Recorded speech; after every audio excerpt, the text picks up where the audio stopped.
If you're on Medicare or just coming up on Medicare and you have a high income, you're going to want to learn everything you can about IRMAA. People say, IRMAA, what's that? I thought that was a nice name for an elderly lady. And with the government and with Medicare, IRMAA stands for Income Related Monthly Adjustment Amount. It's a very innocuous name come up with the government. It's a stealth tax on the affluent who are on Medicare. So all these years you've paid into Medicare and now you're on it or you're coming up on it. And a lot of folks don't even know about this. This comes as a surprise to a lot of our clients a month or two after Medicare actually starts. So what is that?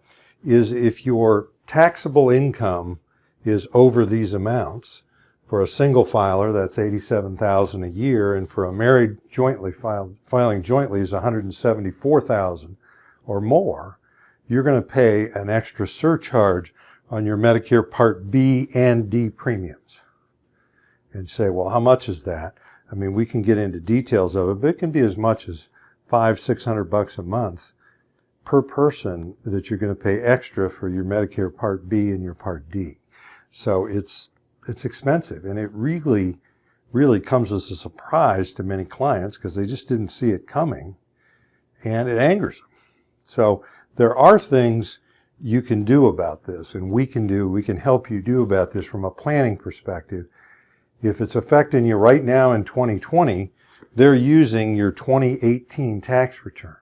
And that's the first thing that seems a little bit unfair about this, is it hits people that come out on Medicare and they're using the 2 years ago tax return, and there's literally nothing you can do about your taxable income in 2018 now from a planning perspective. So, you know, as I tell you, we help a lot of clients plan for the future.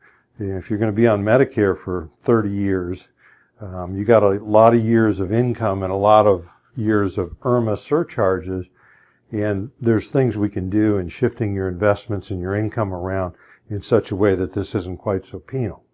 Now, if you have just retired, or perhaps you've lost a spouse, if something is much different in 2020 in your situation from an income standpoint than it was in 2018, then we can file an appeal.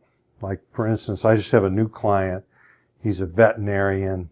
He retired from his job at the end of 2018, moved to North Carolina, opened up a practice, a veterinary practice, and he really made very little in 2019. He doesn't anticipate making much in 2020, yet he got this big IRMAA bill, and boy, was he angry.